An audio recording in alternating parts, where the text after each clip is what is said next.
nobody should involve in the violence and nobody should damage anybody's property. ఎవరైనా ఇది చేస్తే వాళ్ళ మీద కేసులు పెట్టడం జరుగుతుంది. బిలో 7 years అయితే వాళ్ళకి 41A నోటీస్ ఇవ్వడం జరుగుతుంది. అబోవ్ 7 years అయితే రిమాండ్కి పంపించడం జరుగుతుంది.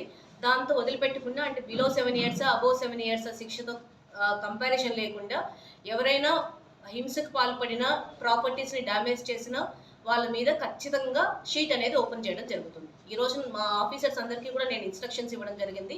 ఇందులో మొహమాటం ఏమి లేదు. Law and order maintenance is the priority, దాని తర్వాత ఏదైనా. సో మనకి కౌంటింగ్ ఎలాగో ముగిసింది కాబట్టి ఇప్పుడు మా ప్రయారిటీ ఏంటంటే ఈ సెన్సిటివ్ ఏరియాస్ని ఐడెంటిఫై చేసి, అంటే based on the result sensitivity అనేది చేంజ్ అవుతూ ఉంది. సో వాటిని ఐడెంటిఫై చేసి మా యొక్క మొబైల్ పార్టీస్ని పికెట్స్ని అనుగుణంగా మార్చడం జరుగుతుంది.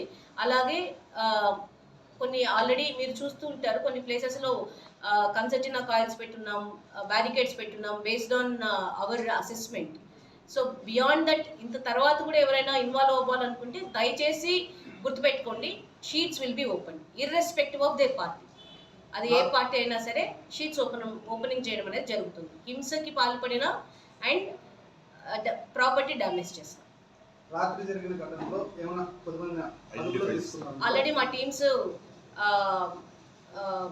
ఫీల్డ్లో ఉన్నాయి. They will be taken into custody. We will follow the law, there is no doubt. ఇందులో భాగంగానే నేను సెన్సిటివ్ ఏరియాస్ని విజిట్ చేస్తూ ఉన్నాను. నిన్న రాప్తాడు వెళ్ళడం జరిగింది. ఆత్మకూరు, రాప్తాడు అండ్ రూరల్ మండలంలో కొన్ని విలేజెస్ని విజిట్ చేయడం జరిగింది. ఇందులో భాగంగా ఈరోజు కళ్యాణ్ దుర్గం అండ్ రాయదుర్గంలో కొన్ని ప్లేసెస్ని విజిట్ చేయడం జరుగుతుంది. అందులో భాగంగా రావడం జరిగింది ఇక్కడికి. అండ్ మీన్ వైల్ ఒక ఇన్సిడెంట్ కూడా నైట్ జరిగింది. So I'm here to tell people that we will not tolerate this kind of unruly behaviour. ఖచ్చితంగా కళ్యాణ్ దుర్గంలో బయట వ్యక్తుల నుంచే Kalyan law and order miss అవుతుంది. వాళ్ళపైన ఏమైనా చర్యలు తీసుకున్నట్టు చెప్తున్నాను కదండి. బయట వ్యక్తులైనా కూడా షీట్ ఇక్కడ ఓపెన్ చేసి వాళ్ళు ఎక్కడున్నారో అక్కడికి పంపిస్తాం. షీట్ ఎక్కడైనా ఓపెన్ చేయొచ్చు. సపోజ్ మీరు చెప్తున్నారు బయట వాళ్ళు అనేసి, బయట వాళ్ళంటే వాళ్ళు అనంతపూర్లో ఉన్న, అనంతపూర్ డిస్టిక్లో ఉన్న ఈ పోలీస్ స్టేషన్లో ఓపెన్ చేసి కన్సర్న్ పోలీస్ స్టేషన్కి పంపిస్తాం. ఒకవేళ ఈ డిస్టిక్లో కాదు పక్క డిస్టిక్లో ఉన్నారు అంటే పక్క డిస్టిక్ కూడా పంపిస్తాం. దేర్ ఇస్ నో అసలు మొహమాటం లేదు. ఆల్రెడీ మా ఆఫీసర్స్ అందరికీ కూడా ఇన్స్ట్రక్షన్స్ ఇవ్వడం జరిగింది. ఎవ్వరూ హింసకి పాల్పడినా ఊరుకునేది లేదు. Thank you.